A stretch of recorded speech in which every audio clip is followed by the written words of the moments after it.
Ako si Bugs, isang legendary player na gusto lang kumita sa laro.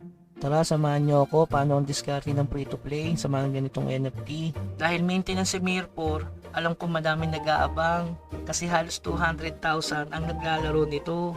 Iba pala yung level system na ginawa nila regarding sa Magic Stone. So abangan nyo na lang sa aking content. Kaya mag-subscribe na kayo at huwag kalimutang mag-follow, like, and share. At dahil doon, salamat! Pero bagong lahat, may upcoming NFT bukas. Ito ay yung Icarus M. So under siya ng Wimix Play tulad sa Mir 4. Based sa aking nakita, maganda naman siyang laruin since RPG naman to. Kaya if gusto nyong laruin to, mag-pre-register na kayo. Kasi sabi nila, halos 777 USD ang reward para sa mga bagong player. So ano pa bang hinihintay nyo? Register nga. Kung regarding sa kitaan, abangan nyo na lang sa content ko. Kaya ayun, hanggang sa muli. Paalam.